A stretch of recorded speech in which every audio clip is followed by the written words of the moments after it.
orang mukmin tuh terkadang lebih cepat diujinya. Oh, harusnya kan waktunya empati, bukan menuduh dengan tuduhan-tuduhan seperti itu gitu, Ustaz. Setiap rumah tuh terpisah jauh-jauh, nggak mungkin nih kebakaran gitu. Tapi ketika mereka bertanya yang bukan urusan manusia, nggak dijawab sama Allah. Banyaknya tuh komen tapi aksinya kurang gitu. Betul. Hebatnya para sahabat itu, mereka hanya bertanya hanya 12 pertanyaan di dalam Al-Quran. Ngobras, ngobrol bareng Ustaz. Ukur, rapikan, amalkan. Assalamualaikum warahmatullahi wabarakatuh. Waalaikumsalam. Waalaikumsalam warahmatullahi wabarakatuh. Alhamdulillah wassalatu wassalamu ala rasulillah amma ba'd. Kembali lagi di Ngobras, ngobrol bareng Ustadz Ustadz. Alhamdulillah. Assalamualaikum Ustadz. Waalaikumsalam warahmatullahi wabarakatuh. Kita sapa lagi Ustadz ya. Gimana kabarnya, Ustaz? Alhamdulillah. Baik. Alhamdulillah. Aku juga gimana sehat? Alhamdulillah. Riza? Alhamdulillah. Lengkap ya kita kita. semangat banget ya untuk Ngobras kali ini. Iya. Semangat apa ya? Semangat ya setiap harinya kita harus lebih semangat lah. Iya. Tapi ini juga apa ya, semangat kita mungkin agak bukan tertahan ya, tapi agak bimbang gitu. Bimbang karena podcast kali ini, Ngobras kali ini kita akan ngebahas tentang kejadian atau masih musibah baru-baru ya. Ya baru-baru ini, yaitu kebakaran di Los Angeles ya. betul. Nah ini kita pengen ngobrol sama Ustadz. Ustadz izin kita ngebahas tentang musibah yang terjadi dari perspektif pandangan umat Islam seperti apa gitu ya. Sikap kita harus bagaimana gitu ya terhadap kejadian tersebut. Nah mungkin kita akan bawakan itu di Ngobras kali ini. Iya betul Ustadz. Mungkin Ustadz yang pertama seperti biasa kita akan nonton dulu video pandangan-pandangan masyarakat Ustadz. Saya main nanya-nanya aja, nggak sabar nih soalnya sabar ya. nanya. Karena benar sama kayak antum, anda juga nggak sabar pengen tahu sikap kita sebagai umat muslim itu harus kayak gimana ya menyikapi kejadian tersebut. Baik. Izin Ustadz, ini videonya. Boleh.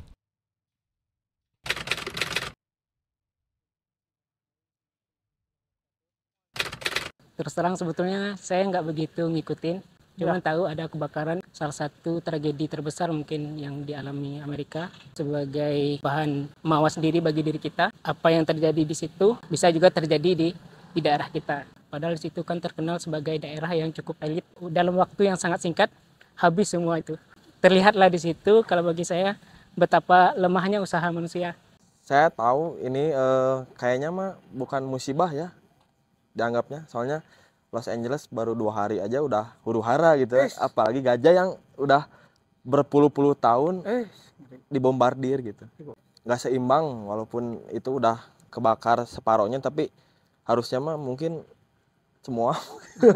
Kalau bicara pantas belum, soalnya kurang menyeluruh gitu. Soalnya kan menurut saya mah ya bukan musibah, ini mah jatuhnya azab.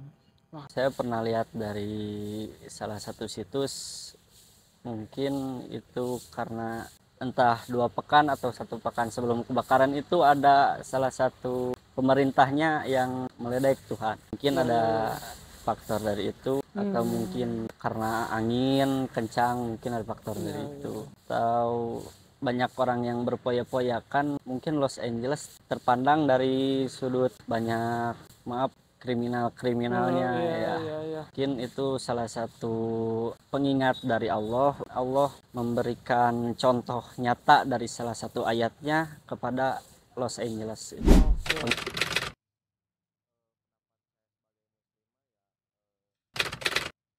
Gaza kan daerah yang suci gitu kan ya, maksudnya yang jatuhnya ada nabi lahir di sana, wali-wali apalah gitu ya yang berhubungan dengan muslim. Jadi soalnya gini, kebakaran terus nggak mungkin meureun langsung nyebar luas gitu kalau nggak ada tindakan dari Allah.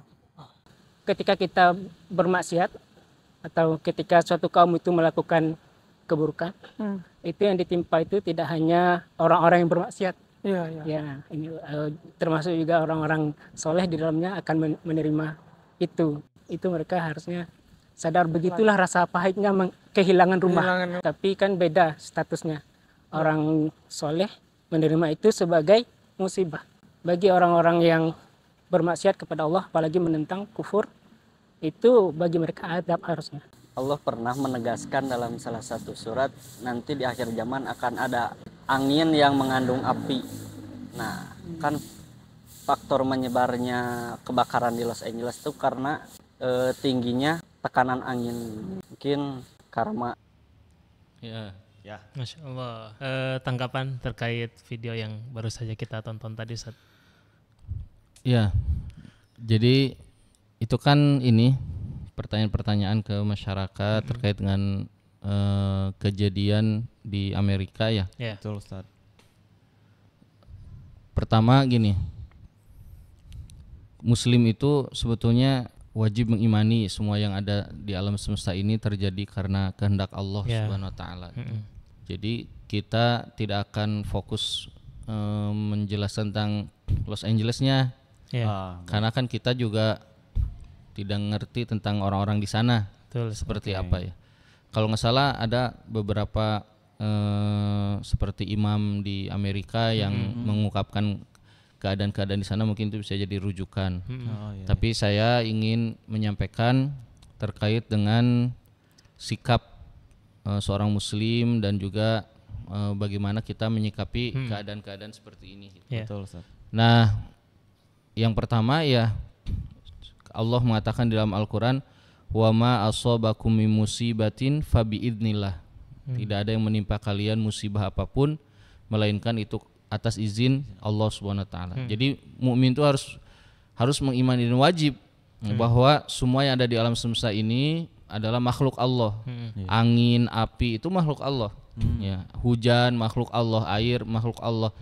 Jadi semuanya atas kehendak Allah Subhanahu wa taala gitu. Jadi kita misalnya gini, ini penyebabnya gara-gara angin, ini penyebabnya gara-gara api. Ya, gara-gara apapun semuanya adalah atas kehendak Allah Subhanahu wa taala. Allah kan yang memiliki segala sesuatu di alam semesta ini. Kalau Allah kehendaki nggak kebakaran, ya nggak akan terjadi. Kalau Allah kehendaki misalnya terjadi banjir, jadi banjir. Kalau Allah kehendaki tidak ada banjir, tidak akan ada banjir. Jadi semuanya atas kehendak Allah Subhanahu wa taala. Jadi kita harus mengimani, ini wajib ya. Jadi gini ya. Penelitian faktornya apa? Awalnya misalnya ada yang bilang ini konspirasi, ini ada yang menyulut, ada yang apapun, apapun, ya termasuk ke musibah-musibah yang menimpa diri kita. Bisa juga karena kita lalai, misalnya karena kita lalai nggak matiin kompor, terus jadi kebakaran rumah kita. Nah, kebakaran rumah itu bisa jadi ujian bagi kita, bisa jadi teguran bagi kita gitu. Adapun kenapa awalnya itu terjadi, ya itu bagian daripada wasilah terjadinya sesuatu. Adapun yang menyebabkan atau yang mengizinkan itu terjadi adalah Allah Subhanahu wa taala. Jadi ini penting dipahami. Berarti gini, Ustaz. Ya tadi ya, kita semua yang terjadi ini semua atas kehendak Allah gitu ya, dan kita harus mengimani itu ya. Nah, memang kayak yang kita angkat di obrolan ini adalah kejadian yang baru-baru dekat ini. Nah, ya memang fokus kita di sini ngobrolnya adalah ya bisa jadi muhasabah juga buat kita mungkin, Ustaz ya. Betul. Yang mungkin penasaran anak ingin tanyakan juga, Ustaz, ya ini mungkin ada tips atau mungkin langkah yang harus umat Islam lakukan supaya tidak terjadi musibah yang besar seperti itu kan. Pernah dengar juga bahwa adanya musibah itu karena di suatu daerah itu banyaknya maksiat. Nah, itu gimana Ustadz menyikapi statement seperti itu? Ya, yang kedua, tadi kan pertama semuanya atas izin Allah. Yang kedua, Allah izinkan itu terjadi karena perbuatan kita. Gitu, karena kita melakukan sesuatu ya sama Allah kemudian seperti di zamannya Nabi Nuh alaihissalam. Kan ditenggelamkan nih, bumi ini oleh Allah Subhanahu wa taala, diturunkan tofan angin, hujan, badai, kemudian semuanya tenggelam dan diselamatkan mereka yang naik kapalnya Nabi Nuh alaihissalam. Nah, itu dilakukan karena waktu itu banyaknya orang-orang yang berbuat syirik. Karena dari zaman Nabi Adam ke zaman Nabi Nuh itu nggak ada orang musyrik di bumi ini. Jadi di bumi ini dulu muslim semua. Yang bilang Nabi Shallallahu Alaihi Wasallam. Nabi ditanya dalam hadis sahih, kam kana baina Adam wa Nuh, berapa jarak antara Nabi Adam dan Nabi Nuh? Kata Nabi Shallallahu Alaihi Wasallam 10 abad. Kemudian kata Nabi kulluhum alal Islam, semuanya muslim, semuanya di atas Islam. Nah, baru ada kemusyrikan di zaman Nabi Nuh alaihi salam. Kemudian setelah itu terjadilah badai itu yang kemudian Nabi Nuh sebelumnya bikin kapal di daratan itu kan, yang kisahnya diimani oleh banyak manusia termasuk agama Yahudi, Nasrani, karena ada di kitab-kitab mereka.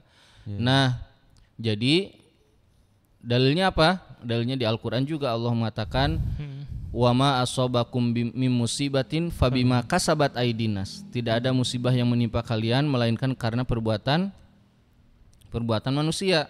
Gitu, perbuatan manusia. Nah, perbuatan manusianya apa? Yaitu sesuai dengan musibah yang terjadi gitu. Nah, bagi orang-orang kafir, orang yang tidak beriman, itu merupakan hukuman ya karena kekufurannya mereka kepada Allah Subhanahu wa taala. Bagi orang-orang beriman bisa juga sebagai hukuman untuk menghapus dosa-dosanya kalau dia orang-orang pendosa. Dan orang mukmin juga, apakah orang mukmin tidak diuji? Diuji juga orang mukmin. Ya, diuji. Bahkan orang mukmin tuh terkadang lebih cepat diujinya, diujinya lebih tokcer gitu. Karena kalau orang-orang yang kufur itu ada namanya istidraj, dibiarin kaya raya terus-terusan, jauh dari Allah, nggak pernah sujud, dibiarkan, itu namanya istidraj. Nah, kalau orang beriman malah langsung cepat tokcer, cepat diluruskan lagi gitu. Diluruskan lagi kayak kisahnya Nabi Yunus alaihi salam. Itu kan meninggalkan kaumnya, kemudian naik perahu langsung ditenggelamkan di lautan, ditelan oleh ikan paus. Ini kan bukan hukuman, teguran yang sangat keras sekali. Jadi semuanya dalam hadis sahih kata Nabi, tidak ada musibah apapun yang menimpa diri kita kecuali Allah akan menghapus dosa kita sampai duri yang menusuk di tubuh kita. Itu mungkin salah satu bukti kasih sayang Allah mungkin Ustaz kepada orang beriman, umat yang beriman gitu. Nah, artinya kalau kita kaitkan dengan musibah yang terjadi di luar negeri sana, di Amerika itu, mungkin nggak ke situ karena kita tahu mayoritas di sana bukan umat Muslim gitu ya. Jadi gini, kalau ada musibah, saya tidak bicara khusus Los Angeles ya. Kalau ada musibah, ada hadis dari Ummu Salamah ya, hadis sahih. Nabi SAW mengatakan, apabila sebuah desa, sebuah negeri itu mereka bermaksiat kepada Allah, kata Nabi, ammahumullahu bi'adzab. Allah akan hukum dengan hukuman yang menyeluruh.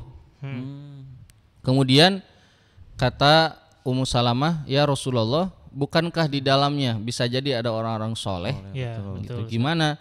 Kata Nabi SAW, mereka juga akan terkena dampaknya, tapi mereka diridhoi oleh Allah, mereka diberikan kemuliaan dan nanti dibangkitkan dalam keadaan mendapatkan keridhaan dari Allah SWT. Jadi meninggalnya meninggal mulia, begitu. Jadi bisa kena juga gitu ke orang-orang beriman. Makanya waktu dulu Nabi Ibrahim didatangi oleh Jibril, Mikail, ada yang mengatakan dengan Israfil ya, di kisah surat Az-Zariyat itu. Kan setelah menceritakan nanti Nabi Ibrahim akan punya anak dari Sarah gitu. Kemudian Nabi Ibrahim mengatakan, qala fama khatbukum ayyuhal mursalun, qalu inna ursilna ila qaumin mujrimin linursila alaihim hijarah, kata Allah. Nah, malaikat ini mengatakan, kami ini diutus ke negeri yang mujrim, pendosa, linursila alaihim hijaratan min tin, untuk mengirimkan hukuman dengan dilemparkan dengan batu-batu panas kayak gitu. Jadi Nabi Ibrahim nanya gitu, gimana orang berimannya gitu di situ. Kenapa? Karena ada Nabi Lut. Jadi ini negerinya kaum Sodom. Dan Nabi Lut itu keponakannya Nabi Ibrahim alaihissalam. Gitu. Makanya mengatakan kan, fa akhrajna man kana fiha minal mu'minin. Kami akan keluarkan katanya orang berimannya. Gitu. Fama wajadna fiha ghairu baiti minal muslimin dan seterusnya. Ya gitulah konsep musibah, konsep ini.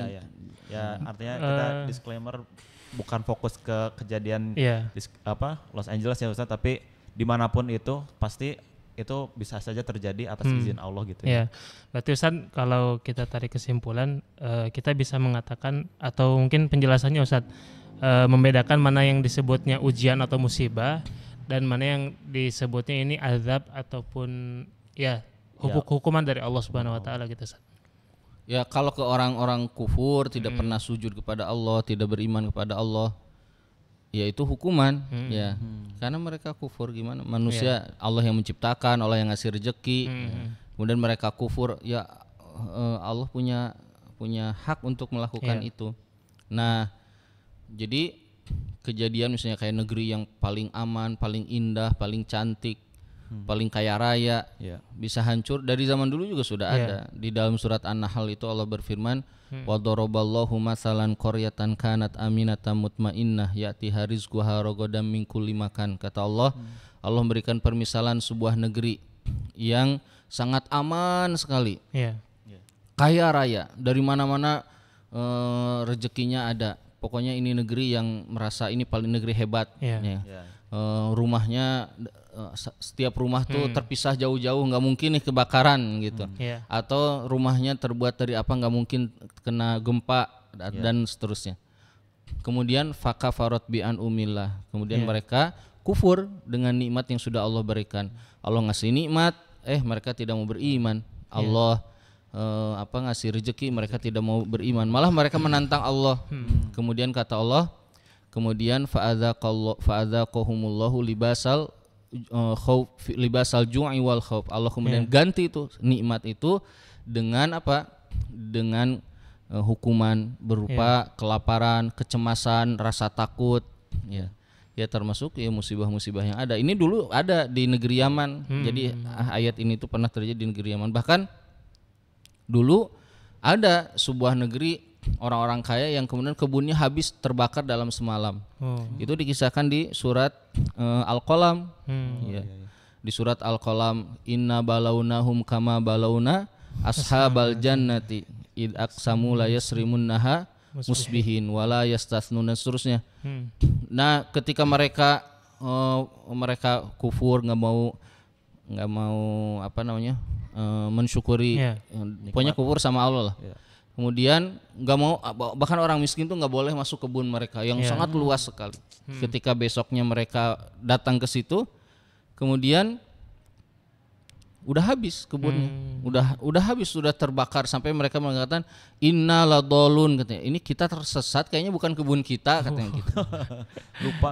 lupa gitu. Jadi begini-begini tuh dari dulu banyak kejadian-kejadian gitu. Jadi Muslim itu kan gini, ada nggak sih orang-orang misalnya orang-orang kufur kepada Allah kemudian mereka beriman? Ya banyak juga, termasuk kaumnya Nabi Lut itu. Kan ketika ditinggal setelah 3 hari diperingatkan kalau 3 hari nanti tetap kufur, Allah akan turunkan azab. Pas hari ketiga pada beriman. Mereka di dalam hadis sahih mereka beriman gitu. Jadi beda-beda juga manusia ketika turunnya teguran. Sama juga orang beriman juga, ada yang ditegur oleh Allah tetap aja maksiat, ada yang ditegur langsung sadar, oh ya saya salah, saya harus luruskan lagi jalan hidup saya. Begitu kan, beda-beda. Saya jadi keingetan Reza. Gimana? Kalau ini kan yang tadi kita bahas ini ya diantaranya tentang bencana ataupun ya dikatakan musibah atau azab yang di Los Angeles itu. Nah, pernah juga terjadi bencana ataupun musibah yang terjadi di perkotaan ataupun negara muslim, Ustadz. Nah, terkadang itu ada pro kontra ketika ada syarat nih bahwasanya tidaklah suatu kaum itu terkena azab ataupun terkena bencana karena ada kezaliman gitu ya. Nah, ini ada yang pro kontra gitu, Ustadz. Ada yang bilang, oh harusnya kan waktunya empati, bukan menuduh dengan tuduhan-tuduhan seperti itu gitu, Ustadz. Mengatakan kota inilah ahli maksiat atau gimana gitu, Ustadz. Ya, sebenarnya gini, setiap ada kejadian itu semua kita yang harusnya mengambil pelajaran. Ya, jadi ketika kita berbicara, makanya saya juga kalau lihat beberapa tayangan di YouTube saya kurang setuju juga kalau misalnya tujuannya cuma untuk menilai ini Los Angeles nih lagi disiksa atau lagi apa gitu. Justru harusnya kita takut, terus udah gitu. Semua kita muhasabah diri gitu. Karena semua yang terjadi, kata Allah tadi kan, ini kan ayat Al-Qur'an, kata Allah wa ma asobakum min musibatin fabima kasabat aidinas, tidak ada yang menimpa kalian dari sebuah musibah karena melainkan karena perbuatan maksiat, perbuatan kalian, kerusakan, kehancuran. Nah, ini harus diimani oleh kita. Hadisnya banyak sekali ya, apabila tidak adil, apabila mengurangi timbangan, apabila tidak melaksanakan hukum Allah. Banyak sekali tuh hadis-hadis, nanti turun ini, turun wabah, turun segala macam. Nah, itu kan harus diimani. Sampai kata Nabi dalam hadis sahih, idza tabaya'tum bil 'ainah wa raditum biz zara' wa taba'tum adnabal baqar. Kalau kamu jual beli dengan ainah, semacam riba gitu. Kemudian lupa dengan urusan ibadah, senangnya beternak, bertani, dunia lah semuanya. Betul. Meninggalkan berjuang di jalan Allah. Kata Allah, sallallahu alaikum dzullan. Allah akan liputi kalian itu dengan kehinaan. Nah, itu kan hadis sahih. Nah, kehinaan itu siapa? Ya muslim juga bisa begitu gitu. Jadi hina, kita tuh muslim kok hina ya, muslim kok enggak kuat-kuat ya, muslim kok nggak bisa juga gitu. Dan itu bisa menimpanya pribadi, bisa desa, bisa kota, bisa negeri ya. Kita nggak bisa menilai carum dan kalau terjadi harus jadiin pelajaran bahwa jadi gini ya, kalau ada kejadian bagi orang mukmin itu kan ulul albab itu kata Allah, alladzina yatafakkaruna fi khalqis samawati wal ard. Mereka yang memikiri, bertafakur atas ciptaan Allah di langit dan di bumi. Kata Allah, inna fi khalqis samawati wal ardi wa ikhtilafil laili wan nahari la ayatin liulil albab. Ini di alam semesta ini banyak pelajaran bagi kita. Ulul albab itu orang yang punya akal yang lurus. Nah, kita harusnya ada kejadian langsung ini pelajaran, tambah takut gitu. Berarti artinya ya ini kita general aja ya, bahwa setiap ada musibah dimanapun itu sebagai bentuk teguran buat kita Ustaz ya, supaya kita semakin takut sama mau itu hukuman, azab ataupun musibah yang diberikan. Tapi kita juga harus yakin ya, kalau kita umat muslim ini yang beriman, setiap musibah itu pasti ada hikmah di balik itu Ustaz ya. Dan kita nggak tahu ya yang kondisi sekarang terjadi di negara sana, mungkin juga ada hikmahnya mungkin Ustaz bagi kita semua ya, dari setiap musibah yang terjadi gitu Ustaz ya. Iya, pasti ada hikmah dari segala. Kan tadi di ayat tadi itu Rabbana ma khalaqta hadza batila subhanaka faqina adzabannar. Jadi tidak ada yang sia-sia, tidak ada yang apa gunanya sih kejadian ini gitu. Semuanya pasti ada pelajarannya. Betul. Jadi bagi yang merasakannya, bagi yang melihatnya gitu, semuanya ada pelajaran. Dan bagi kita ada pelajaran, bagi mereka yang merasakan ada pelajaran. Kalau sekarang penting juga kan, kadang ada orang yang mengatakan masa orang non muslim lagi kena musibah dibilang dihukum sama Allah gitu. Ya Allah punya hak untuk menghukum orang yang tidak beriman kepadanya. Kan dikasih rezeki. Dolim nggak sih kita tuh? Misalnya Imam Ahmad itu gini, kata Imam Ahmad, diriwayatkan Imam Ahmad tuh nggak mau ngelihat muka atau wajahnya orang-orang yang mengatakan Nabi Isa itu anak Allah. Kenapa? Kata Imam Ahmad, karena itu orang nggak punya rasa malu gitu. Kok Allah yang menciptakan mereka, Allah yang ngasih rezeki, Allah yang ngurusin itu bayinya, siapa yang ngurusin bayinya di perut ibunya itu. Kemudian Allah yang ngurusin pertaniannya, peternakannya. Kemudian kenapa misalnya sawah kok tanaman padi panennya bisa 4 bulan, bisa tiap 3 bulan. Emang Anda bisa ngatur itu semuanya kan Allah SWT yang memberi. Kita hanya meneliti, nanti bisa memperbaiki, meningkatkan produksi kayak gitu-gitu doang kan. Nah, jadi semuanya pelajaran bagi kita gitu. Dan Allah punya kehendak di situ. Berarti kalau misalkan kita misalkan alhamdulillah ya, misalkan terkena musibah gitu Ustaz. Nah, sikap kita tuh harus bagaimana Ustaz ketika kita mendapatkan musibah itu Ustaz? Ya, ketika gini ya, musibah menimpa kita itu apakah penghapus dosa ataukah meningkatkan keimanan kita gitu, diuji oleh Allah. Karena manusia yang paling banyak diuji itu Nabi Muhammad SAW. Jadi kalau misalnya gara-gara pelaku perbuatan dosa, Nabi kan maksum. Ya. Nah, berarti Nabi untuk meningkatkan derajat. Tapi kita tidak punya dalil. Kita ini orang yang bebas dari dosa. Iya, kayak gitu. Maka setiap ada musibah yang menimpa kita harus menerima dengan sabar bahwa ini bisa jadi penghapus bagi dosa-dosa kita. Dan kalau dosa kita dihapus, insya Allah akan meningkatkan kualitas keimanan kita ini sebagai seorang mukmin ya. Iya. Dan mukmin itu pasti sering diuji gitu, ujian. Berarti tetap kedepankan husnuzon sama Allah Ustaz ya. Iya. Bukan malah sebaliknya. Kan tidak ada keburukan yang datang dari Allah, semuanya yang datang dari Allah adalah kebaikan. Dan gini ya, misalnya teman-teman ya ketika mau berbicara tentang sekarang di Los Angeles terus atau dimanapun itu yang dibangun tuh harus iman dulu gitu. Iman, bukan komentar yang tidak ada kaitan untuk menikah. Kayak misalnya gini ya, ini membalas Gaza gitu, rasain lu Gaza dibalas oleh Allah SWT. Lah Anda suka nolong Gaza dari kapan gitu? Jangan-jangan Anda nggak pernah doain Gaza gitu. Jangan-jangan Anda nggak pernah ikut kunut nazilah, nggak pernah menangis, nggak pernah sedekah, mengirim bantuan ke Gaza gitu. Jadi ya manusia itu lebih banyak berpikir daripada banyak berkomentar gitu. Itu yang lebih penting. Lebih banyak berpikir daripada berkomentar. Wah, karena kita sering banyaknya tuh komen tapi aksinya kurang gitu. Betul, karena terlalu fast respon dalam hal yang tadi langsung reaktif gitu ya. Iya betul. Padahal ya tadi diperingatkan bahwa sebenarnya itu muhasabah buat kita ya ketika melihat bencana musibah yang tertimpa pada di luar sana ya, di luar kita gitu.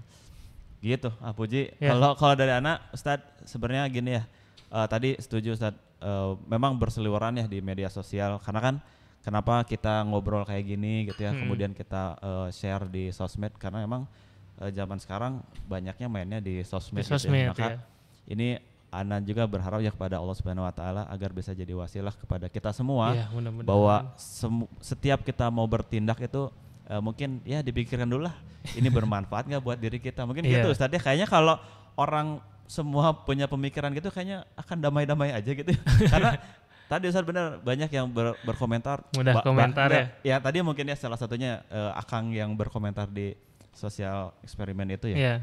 Baru 2 hari ini mah kurang. Wah gimana itu walaupun mungkin bukan saudara kita muslim di sana, tapi rasanya kalau berkomentar seperti itu pantas nggak sih sebenarnya Ustadz?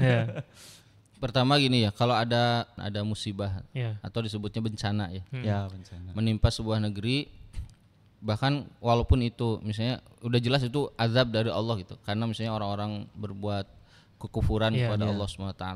Kan dari dulu juga banyak kaum-kaum di Fir'aun hancur, Namrud hancur, kaum Nabi Hud, kaum Ad, Samud, kaum Madian, banyak lah dari dulu gitu yang dihancurkan. Nah, Allah itu di dalam Al-Qur'an ya, bahkan ketika kaum Nabi Lut mau dihancurkan itu kata Allah, cepat-cepat nanti di waktu subuh keluar dari negeri Sodom ini.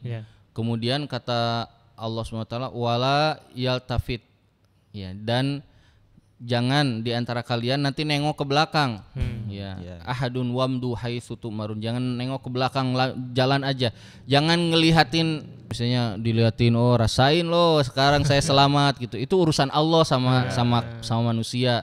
Urusan kita itu adalah menyelamatkan diri kita dari apa yang ada di kehidupan. Kata Allah, jangan nengok ke belakang. Ini malaikat kan waktu ngeluarin, jangan nengok ke belakang. Jalan aja terus gitu.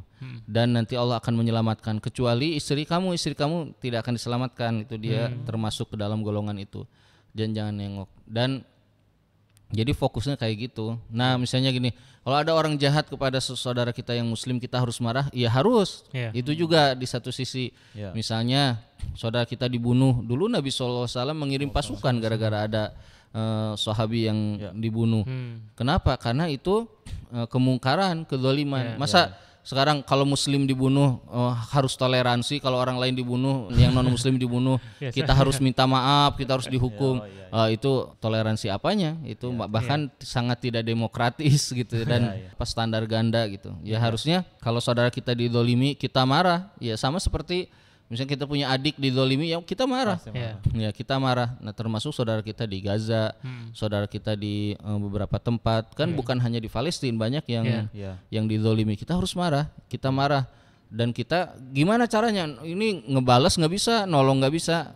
Berarti serahkan ke Allah Subhanahu Wa Taala. Nah urusan habis itu bukan urusan kita lagi. Iya. Gitu. Dan kita nggak ikutan, rasain tuh kan baru malam saya berdoa tuh, makanya ayo Anda tahu dari mana? Ya apa Jibril ngasih tahu ke Anda gitu kalau ini hukuman gara-gara yang ini. Bisa jadi bukan dosanya bukan gara-gara itu, bisa jadi gara-gara yang lain, kita kan nggak tahu. Nah ini harus diluruskan yang gini. Jadi sebagai sesama saudara seiman itu kayak anggota tubuh gitu saja. Kalau jempol kita kesandung, kita kan merasakan sakit ya, mungkin kurang lebih seperti itu ya kalau sesama saudara seiman gitu. Mungkin terakhir Reza, barangkali Ustadz bisa menyampaikan terkait ibrah ataupun hikmah yang bisa kita petik dari musibah-musibah yang terjadi baik sekarang ataupun yang telah lalu gitu. Jadi gini, setiap kali ada peristiwa di alam semesta ini semuanya ada pelajaran dan peristiwa-peristiwa yang memperlihatkan kekuasaan Allah yang sangat besar, maka harus wajib meningkatkan keimanan kita kepada Allah Subhanahu wa taala. Semakin takut, semakin taat, semakin rajin memperbaiki diri. Kita kan sering berbuat salah ya, luruskan lagi gitu, diperbaiki diri kita dan fokuslah dengan diri kita, memperbaiki diri, nasihati teman-teman yang ada di sekitar kita. Dan gini, tidak ngurusi urusan-urusan yang bukan urusan kita. Ini penting sekali ya. Coba misalnya teman-teman lihat di Al-Quran, kalau ada pertanyaan yang itu bukan urusan kita, Allah nggak pernah jawab. Tapi misalnya gini, yas'alunaka 'anil ahillah, mereka nanya tentang hilal, dijawab sama hilal tuh ini. Yas'alunaka madza yunfikun, mereka tanya tentang apa yang diinfakkan, dijawab sama Allah. Yas'alunaka anis syahril harami qitalin fi, mereka bertanya tentang berperang di bulan-bulan haram, Allah jawab. Tapi ketika mereka bertanya yang bukan urusan manusia, nggak dijawab sama Allah. Misalnya yas'alunaka anir ruh, mereka bertanya tentang ruh, jawabannya apa?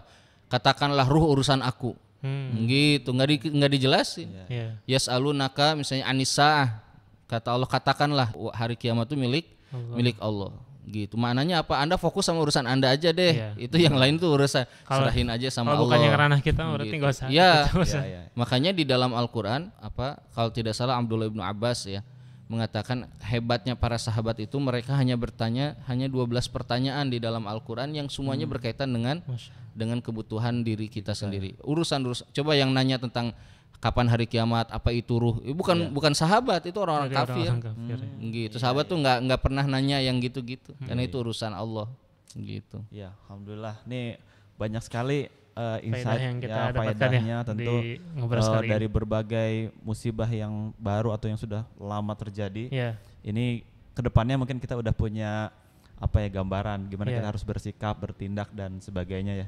Mudah-mudahan bisa menjadikan langkah kita lebih baik tentunya. Karena tadi dari awal kita sudah mengukur pandangan-pandangan masyarakat terkait fenomena atau musibah yang terjadi. Kemudian tadi alhamdulillah sudah Ustadz dilapihkan, diluruskan dengan pandangan sesuai syariat, dengan kejadian-kejadian terdahulu yang udah pernah dialami oleh para nabi dan rasul juga gitu. Dan sudah saatnya kita bisa mengamalkan. Ya. Oke sahabat Filah, pendengar Ngobras dimanapun berada, mudah-mudahan ini banyak faedah yang bisa teman-teman semua ambil, dipetik ya, dan bisa segera kita amalkan. Gitu mungkin aku Ji, Ustadz Sukron, jazakallahu khair. Sama-sama, terima kasih. Semoga bermanfaat. Amin. Nanti kita akan ngobras lagi dengan tema-tema yang menarik tentunya aku Ji. Insyaallah. Apa yang kira-kira next kita akan bahas? Tentang kayak fikih mungkin ya. Boleh. Ustadz izin kita nanti bahas fikih ya. Siap, insyaallah. Banyak juga faedah atau ilmu ya yang didapatkan dari apa yang kita bicarakan atau kita obrolkan di sini. Untuk yang menyimak podcast ini mungkin kalau ada pertanyaan ya ataupun masukan untuk tema yang ingin dibahas silakan tulis saja ya di kolom komentar. Boleh. Oke, syukran jazakallahu khair sekali lagi Ustadz.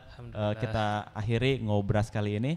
Assalamualaikum warahmatullahi wabarakatuh. Waalaikumsalam warahmatullahi wabarakatuh.